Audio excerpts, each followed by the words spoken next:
Hello student, আজ class West Bengal board of secondary এডুকেশনের বাংলা মিডিয়ামের ক্লাস সপ্তম শ্রেণীর ভারত তীর্থ যে কবিতাটা আছে রবীন্দ্রনাথ ঠাকুরের লেখা, সেই কবিতাটার মূল বিষয়বস্তু যেই প্রশ্ন পড়ুক এইটা লিখলেই উত্তরটা হয়ে যাবে, বড় প্রশ্নটা। আর এমসিকিউ করার জন্য লাইন বাই লাইন একটু পড়বে সবাই। আমি তাও পুরো সব লাইনগুলো আমার পড়ে আমার উপলব্ধিটা কবিতা সম্বন্ধে, যে মূল বিষয় কবিতাটা লেখা কী জন্যে। যখন যে কোনো কবিতায় থাক, আমাদের যারা মহান কবি লিখে দিয়েছে তাদের একটা উদ্দেশ্য লিখিয়েছে, নিছক ছন্দ মিলের জন্য লেখে নাই যে ওই দিক থেকে আমি আসবো তাড়াতাড়ি, তুমিও হঠাৎ দেখা হবে আমায় তোমার বাড়ি, এই যে লিড়ি এর ছড়া এগুলা আমরা মজা লাগে, তখন আমরা ছোটোর সময় কবিতা লিখি। রবীন্দ্রনাথ, নজরুল ইসলাম, জীবনানন্দ দাশ, এই সকল মহান যে কবি আছে যারা বাংলা সাহিত্য চর্চা করে, তাদের কবিতায় থাকে কিছু শিক্ষা, কিছু লক্ষ্য, কিছু বিপ্লব, কিছু বিদ্রোহ, এইসব থাকে। তো রবীন্দ্রনাথেরও এই যে ভারত তীর্থ নাম, এই কবিতাটা প্রকৃতপক্ষে মূল কাব্যগ্রন্থ গীতাঞ্জলি, যার জন্যে ঠাকুর 1913 সালে নোবেল পুরস্কার পান। এবং এটা 106 নম্বর কবিতা, গীতাঞ্জলি কাব্যগ্রন্থের 106 নম্বর। গীতাঞ্জলি ইংরেজিতে অনুবাদ হয়। এইটা মোটামুটি রবীন্দ্রনাথ ঠাকুর 1908-9 সালে বিভিন্ন চিঠি, পত্র, পত্রিকাতে এইসব কবিতাগুলো লিখতেন।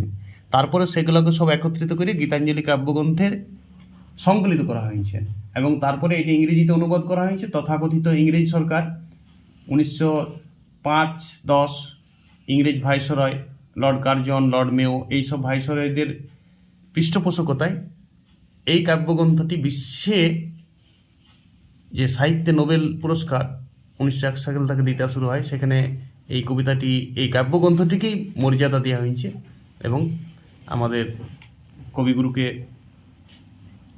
নোবেলও দেওয়া হয়েছিল।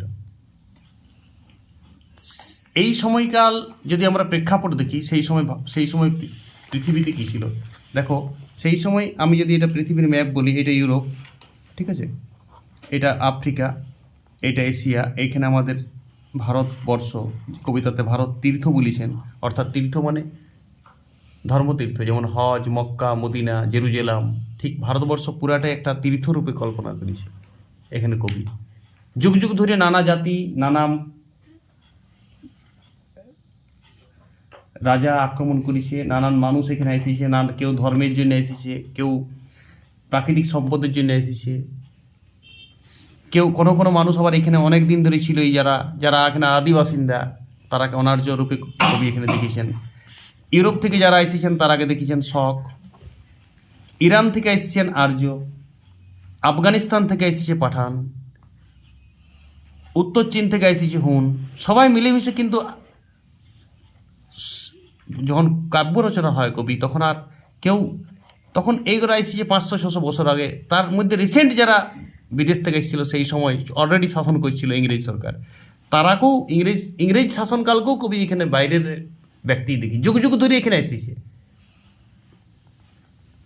ইরান থেকে এরিয়ানরা এসেছিল, আর্য, যারা বিভিন্ন জাতি হয়ে গেছে, কর্মকার, সূত্রধর, ব্রাহ্মণ, এরা আর্য। অনার্য তো আদিবাসিন্দা যারা আছে তারা অনার্য। কিন্তু সবাই মিলেমিশে থাকতে কবির এখানে আহ্বান, জাতীয় সংহতি রক্ষা করতে হবে।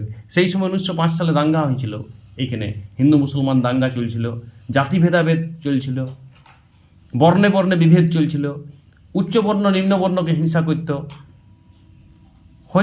হত্যা চলছিল, লুঠোতারাজ চলছিল, নিপীড়ন চলছিল এক শ্রেণীর মানুষকে। সেই সব মানুষকে ভুলে যাওয়ার একটা আহ্বান জানিয়েছে গোটা কবিতাটাতে।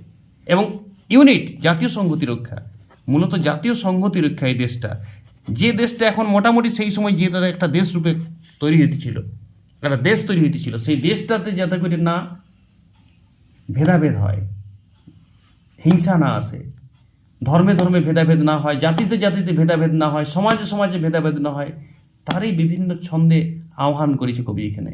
বিভিন্ন কবিতার লাইন নিয়ে, বিভিন্ন উপমা দিয়ে কবি মানুষকে বুঝাইতে, সচেতন করতে চেয়েছেন, মানুষকে একটা শিক্ষা দিতে চেয়েছেন যে সবাই মিলেমিশে একাকার হয়ে থাকতে হবে।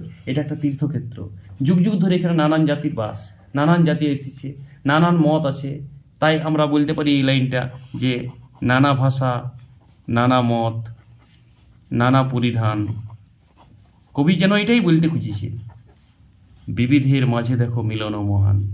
এই লাইনটা এখানে যে কোনো বড় প্রশ্ন দিতে পারো, মাঝে দেখো মিলন মহান। বা হিন্দি লাইন আছে, মিলে সুর মেরা তোমারা তো সুর মিলে হামারা, মানে বিভিন্ন লোকের সুর বিভিন্ন, অর্থাৎ বিভিন্ন জাতির ভাবনা বিভিন্ন, বিভিন্ন মানুষের উদ্দেশ্য বিভিন্ন, কিন্তু আজকে মিলেমিশে সবাই একাকার, এক সূত্রে আমরা গাথা হয়ে গেছি। এখানে পাহাড়, এখানে নদী, কবিতার মধ্যে সব কিছুই বর্ণিত আছে। এখানে মানুষের চাওয়া, এখানে মানুষের পাওয়া, এখানে মানুষের যে তেজ, মানুষের জ্ঞান, কত মহান মানুষ এখানে যুগ যুগ ধরে জন্মগ্রহণ করেছে। আমি প্রতিটা লাইনের অক্ষরে আর যাচ্ছি না, লাইন বাই লাইন আমি উপর পড়েছি, উপলব্ধিটা লেখাটাই বড় কথা, এবং সেটা বানায় লিখতে হবে সবকে। যেই বড় প্রশ্ন পড়ুক, একটা কোনো লাইন দিতে পারে তুলে, ধরো এই লাইনটা দিল, হেথায় আর্য, হেথায় অনার্য, হেথায় দ্রাবিড় চীন, বলতে কবি কোন কবিতার অংশ? বলবো আমাদের এই আলোচ্য অংশটা আমাদের পাঠ্যপুস্তকের ভারত তীর্থ কবিতার অংশ, মূলগ্রন্থ গীতাঞ্জলি 106 নম্বর কবিতা। এটি রবীন্দ্রনাথ ঠাকুর 1910 সালে লিখেছিলেন। ঠিক আছে, এবারে এই লাইনটা বলতে কি বুঝাইছে? এই বলতে বুঝাইছে যে আমাদের এইটা ভারতবর্ষকে তীর্থরূপে কবি কল্পনা করেছে, যুগ যুগ ধরে নানান জাতি এসেছে। এমনকি শেষ লাইনে দেখো কবিতাতে, এসো এসো আজ তুমি ইংরেজ, এসো এসো খ্রিস্টান। অর্থাৎ আমরা ভাবি যে হিন্দু ধর্মের এটা, কেউ ভাবে এটা মুসলিম ধর্মের, পাঠানো এসেছে এখানে, কেউ ভাবে এটা আদি প্রকৃতি দেবীর ধর্ম, যারা আদিবাসী তারা তো তাই ভাবে। কিন্তু আদিবাসীরাকেও এখানে অনার্যকেও কবি আইসিছে ভাবে লিখেছে। অনার্যই যে এখানে বাস করেছে সেটা না, অনার্য আইসিছে, অর্থাৎ জন্মগ্রহণ করারও তো আশা। এইখানেরই মানুষ এই পরিবেশেই জন্মগ্রহণ করেছে, তারা তাদের সৃষ্টি এই পরিবেশেই, কিন্তু এই পরিবেশে হলেও আইসিছে। তো পৃথিবী সৃষ্টি হওয়ার আগে তো ছিল না, পৃথিবী সৃষ্টি হয়েছে, কালক্রমে জীব সম্প্রদায় তৈরি হয়েছে, গাছপালা হয়েছে, তারপরে তো ওরা উৎপন্ন হয়েছে এখানে, তা আইসিছে। আমরা বলি নাই কেউ কোনো জন্মগ্রহণ করলো তো সে আইলো পৃথিবীতে আসলো বলি, ঠিক তেমনি ভাবনায় অনার্যকে এসেছে বলেছে। সব জাতি এখানে এসেছে, কিন্তু মিলেমিশে আমরা সবাই একাকার হয়ে একটা মহান ভারত জাতি, বা এই আমরা ভারত তীর্থে বাস করি, যেখানে তীর্থে যেমন কোনো হিংসা থাকে না, সবাই আমরা ঈশ্বর সাধনায় লিপ্ত হয়ে যাই, সবাই ভালোবাসায় লিপ্ত হয়ে যায়, সবাই প্রেমালাপে লিপ্ত হয়ে যায়। ঠিক তেমনি এই দেশে আসার পর আমরা একে অপরের দুঃখে দুঃখী হব, একে অপরের উপর বিলীন হয়ে যাব। কবি বলিছে, ভুলে যাব আমরা অন্য জাতি, বা আমরা অন্য ধনী, আমরা দরিদ্র, আমরা উচ্চবর্ণের, আমরা নিম্নবর্ণের, সেসব না। আমরা মিলেমিশে সবাই আমরা ভারত তীর্থের পূজারী, ভারত তীর্থে আমরা বাস করি। এই তীর্থক্ষেত্রে আমরা আইসিসি জীবনযাপন করতে, আমরা চলে যাব, ছাপ ছাড়িয়ে যাব শুধু জীবনের মূল্য আহত নহে কল্যাণকুত কর্মে। বেঁচে থাকাটাই জীবন লয়, কিছু কল্যাণ করে যাব।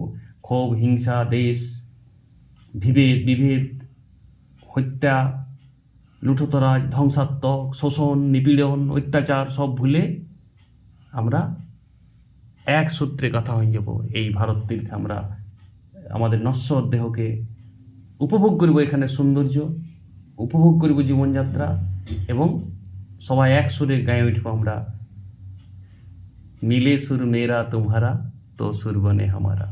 এই লাইনটা তোমায় দিয়ে দিবে, মনে থাকবে, লিখে নাও, মিলে সুর মেরা তোমারা তো সুর বনে হামারা। বাস এটা লিখে শেষ করবে। এই কবির উদ্দেশ্য জাতীয় সংহতি রক্ষার উদ্দেশ্যেই কবিতাটা বর্ণিত। লাইনে যাওয়ার দরকার নাই, বিভিন্ন লাইনের একই মানে প্রতিবার আসে, শুধুমাত্র নতুন নতুন শব্দ ইউজ করা হয়েছে, মূল অর্থ একই।